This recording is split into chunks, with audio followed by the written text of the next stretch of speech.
Écoutez, nous ne pensons pas du tout à ce qui nous arrive, car la plupart des gens n'ont même pas l'idée que la suprématie blanche existe quand elle contrôle tout. Si vous êtes noir, tout ce que vous faites, le suprémaciste blanc contrôle. Même lorsque vous pensez que vous contrôlez quelque chose, le noir moyen se réveille le matin et dit « Eh bien, je vais faire ça et je vais faire ça. » Eh bien, tu vas faire ça et tu vas faire ça. À qui les conditions? Je veux dire, quand vous sortez de votre porte et de la rue sur laquelle vous marchez, qui détermine dans quelle rue vous allez vous rendre. Même lorsque vous sortez de ce que vous appelez votre porte, parce que votre porte peut même ne pas être votre porte. Votre porte peut être quelque chose pour lequel vous devez à quelqu'un. As-tu pensé à ça? Tu affirmes que c'est ta porte, ta maison. Est-ce vraiment le cas lorsque tu commences à te demander qui possède réellement ton foyer? Es-tu vu à quelqu'un? Je veux dire, c'est une maison que vous avez construite dans la rue, vous avez construit dans l'endroit où vous avez décidé que c'est, ou que c'est l'endroit déjà là. Quelqu'un vous a dit que c'est peut-être une bonne idée pour vous d'aller là-bas et de jeter un coup d'œil puis de déménager. Emménager sur quoi? À qui les conditions? Selon vos conditions? Pas probable. Aux conditions de quelqu'un d'autre. Et qu'est-ce quelqu'un d'autre? Finalement, qui est-ce? As-tu déjà demandé, as-tu déjà pensé à ça? Contrôlez-vous vraiment votre existence sur cette planète? Vous êtes l'homme noir moyen, surtout les hommes noirs. Vous savez, nous avons cette chose sur, vous savez, la physicalité. Si j'enlève ma chemise et j'ai de gros muscles bouleversés, je veux dire, d'une manière ou d'une autre, c'est un remède pour tout dans le monde. Je suis un homme noir et j'ai des muscles forts. Je peux soulever des poids et je peux courir dans la rue plus vite que tout le monde et arriver là où je vais.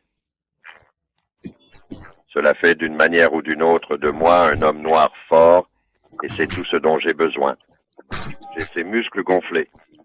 Je suis en forme et je suis décoré. J'adore enlever ma chemise particulièrement, vous savez, en été et tout ça. Je ne veux pas du tout porter de chemise. J'enlève ma chemise pour que les gens puissent voir mes muscles forts. OK. Et je peux soulever des choses. Je peux aller ici et je peux y aller. Mais avez-vous pris le temps de réfléchir à comment vous pouvez utiliser vos muscles, pour ou contre quoi, et quel en est le résultat? Est-ce tout ce que tu as? Avez-vous quelque chose d'autre à montrer pour votre existence sur cette planète jusqu'à présent? Avez-vous un plan pour l'avenir qui va au-delà de simplement vous prenez le trottoir, faire marcher les gens autour de vous quand vous descendrez le trottoir, parce que vous êtes au milieu et ils doivent vous passer devant, le dernier avec les poussettes, et tout comme ça parce que vous êtes, votre propre homme. Ou es-tu vraiment un homme? Parce que les gens qui, lorsque Martin Luther King a été assassiné, il y avait beaucoup de hommes forts, de hommes noirs forts. Mais j'ai tendance à croire que ce sont des gens qui comprenaient leur position dans le système de suprématie blanche. C'est pourquoi ils avaient des signes. Aujourd'hui, ce sont des gens qui soulèvent des seaux à ordures. Vous devez être fort pour ça. Mais s'ils avaient des panneaux disant quoi? Je suis un homme fier et déterminé. Les gens peuvent en ce moment aller à leurs ordinateurs et faire des points le jour où Martin Luther King a été assassiné, avril 1968. Ils sont à Memphis, parce que Martin Luther King est là pour aider les travailleurs noirs des ordures, et je comprends que les salaires sont plus élevés. Ces travailleurs de l'assainissement, des gens fiers et résilients, beaucoup, je veux dire, vous pouvez les appeler ce jour-là piliers de la communauté, de l'Église, et ainsi de suite. Mais ce sont des travailleurs d'assainissement. Ils affirmaient aussi que malgré nos emplois d'assainissement, nous méritions des salaires décents. Mais ils n'avaient pas de panneaux indiquant que nous devrions obtenir un salaire décent. Ils avaient des panneaux disant, presque à l'unisson, qu'il y a des photographies en. C'est le dossier historique qui dit quoi? Je suis un homme adulte, mec. Comme si des eaux boueuses Avait même une chanson disant « Mec, mec, tu sais, encore plus ». Et quand les Noirs, et ils ne le disent pas tellement aujourd'hui, ils disent « mec ». Mais les Noirs utilisaient tout le mot « homme » dans les années 40 et 50. Pourquoi tu as dû continuer à dire ça pour vous rassurer que c'est ce que tu devais être? Tu devrais être traité comme un homme. Tu sais, je suis un homme. Je veux dire, ne m'appelle pas non, mon garçon, je suis un homme. Tu dis garçon ça et garçon ça. J'ai marre d'entendre ça, tu sais. Je veux dire, même quand les Noirs se le disent, hé garçon, tu sais, hé frère, tu sais mec, hé je suis un homme. Je suis 3-7, c'était un dicton courant, 3 vers 7. Cela me fait 21 ans, tu sais, je suis un homme. Et si tu ne crois pas que je suis un homme, je te le prouverai. C'est-à-dire que je vais réellement te faire du mal, physiquement. C'est ce que cela signifiait dans les vieux jours. Mais voyez, les Noirs devaient continuer à se dire ça les uns aux autres et constater qu'ils devaient commencer à dire que les Blancs, mais le suprémaciste blanc, a dit que leur montrer qu'il serait un seul homme sur cette planète.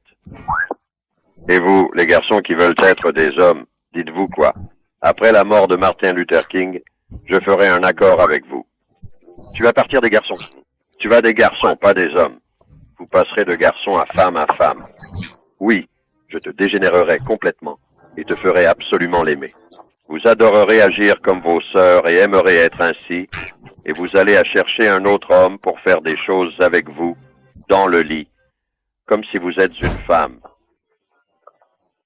Maintenant, certaines personnes ont dit avoir vu des dessins animés de mon travail sur Internet qui ont été présentés et que cela, plutôt bien embellise ce que j'ai essayé de dire dans mes manuels.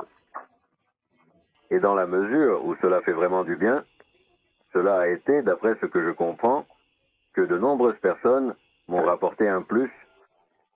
C'est parce qu'ils ne comprenaient pas très bien ce que j'avais écrit.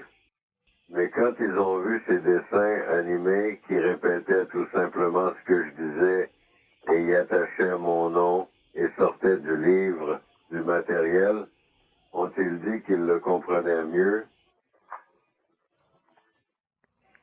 Je peux totalement comprendre que comme les gens sont un peu visuels, spécialement en 2021, ils sont désormais plus visuels que jamais auparavant.